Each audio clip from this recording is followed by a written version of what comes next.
Assalamualaikum warahmatullahi wabarakatuh. Perkenalkan, nama saya Siti Nur Marhamah dari Fakultas Hukum Universitas Mataram. Saya akan mempresentasikan salah satu materi dalam hukum tata negara, yaitu asas kedaulatan rakyat. Asas kedaulatan rakyat itu merupakan salah satu hukum di dalam hukum tata negara yang menetapkan rakyat sebagai pemilik kedaulatan di dalam negara. Asas ini juga merupakan asas pengejawatahan dari berbagai asas dalam pemikiran negara maupun hukum. Supermanless, kepentingan rakyat merupakan hukum yang tertinggi. Asas kedaulatan rakyat ini juga merupakan asas demokrasi. Mengapa? Karena merupakan pemerintahan dari, oleh, dan untuk rakyat, dan pada hakikatnya merupakan pemerintahan rakyat. Rakyat merupakan massa individu atau himpunan yang menetapkan hak-hak dan merupakan kolektivitas yang tidak memungkinkan secara langsung sehingga menggunakan sistem perwakilan. Pra Amandemen Undang-Undang Dasar 1945, kedaulatan rakyat tertuang dalam pasal 1 ayat 2 Undang-Undang Dasar yang berbunyi, kedaulatan berada di tangan rakyat dan dilaksanakan sepenuhnya oleh MPR atau Majelis Permusyawaratan Rakyat.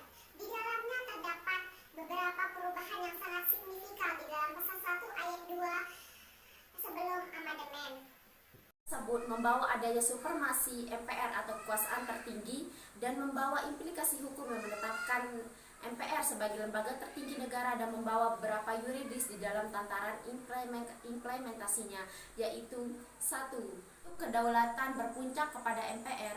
2. Rakyat sebagai pemilik kedaulatan seolah-olah telah menyerahkan sepenuhnya kepada MPR untuk bertindak sebagai pemegang dan pelaksanaan kedaulatan tertinggi.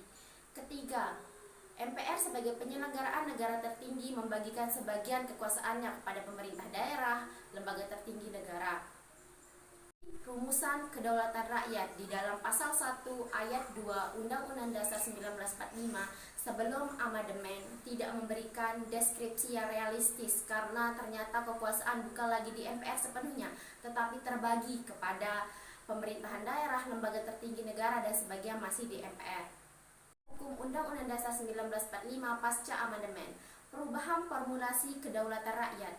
Menyadari terjadinya cukup banyak kelemahan di dalam pelaksanaan dan adanya penafsiran yang cukup politis dan membawa cukup banyak implikasi di dalam implementasi terhadap kedaulatan rakyat. Dengan amandemen Undang-Undang Dasar 1945, rumusan kedaulatan rakyat juga termasuk ke dalam substansi pokok yang menjadi objek amandemen.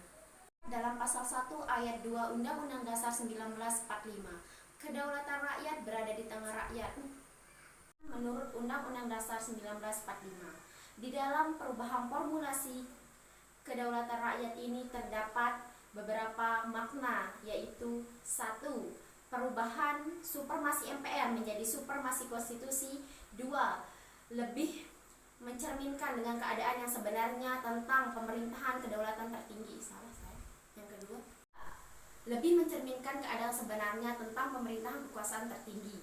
3. Rumusan tersebut lebih realistis dalam arti menampung prinsip ketatanegaraan sebagai berikut. 1. Kedaulatan hukum. 2. Kedaulatan rakyat. Dan 3. Kedaulatan parlemen. Yuridis dalam perubahan formulasi kedaulatan rakyat. Perubahan formulasi kedaulatan rakyat bukan saja terdapat pada redaksional tetapi juga bermakna dan bernilai di dalam substansi dan yuridis normatif dengan beberapa implikasi yang terjadi, yaitu 1. Menempatkan sebuah sistem ketatanegaraan yang membangun ketatanegaraan di bawah Undang-Undang Dasar 1945. 2. Undang-Undang Dasar 1945 bersifat normatif sehingga tidak mudah diubah oleh MPR di luar agenda perubahan Undang-Undang Dasar. Yang ketiga, mengurangi tugas dan kekuasaan MPR seperti pemilihan presiden dan wakil presiden dan membatasi garis besar haluan negara atau GBHN. Yang keempat, kedaulatan rakyat berada di tangan rakyat, maka pemilihan presiden dan wakil presiden dipilih langsung oleh rakyat. Yang kelima, memberikan kekuasaan undang-undang kepada MPR berdasarkan pasal 20 ayat 1. Yang keenam, kekuasaan kepada presiden dan memberdayakan DPR. karena pada sebelumnya Presiden memiliki beberapa kekuasaan yang termasuk dalam otoritas mutlak. 7. Dengan formulasi dari kedaulatan rakyat dilaksanakan menurut Undang-Undang Dasar dan diberikan kebenaran pelaksanaan kekuasaan legislatif berada di tengah DPR. 8. Munculnya lembaga baru ketenagaraan kita selain DPD juga dikenal dengan Mahkamah Konstitusi, Komisi, dan Yudisial. 9. Penghapusan Dewan Pertimbangan Agung yang dianggap sebagai finansial negara karena ketidakefektifan dalam tugasnya. Yang ke-10. Pemilihan DPD secara langsung. 11. Lembaga kenegaraan memperbolehkan kewewenangan secara atributif dari konstitusi atau supermani of law. Sekian dari saya.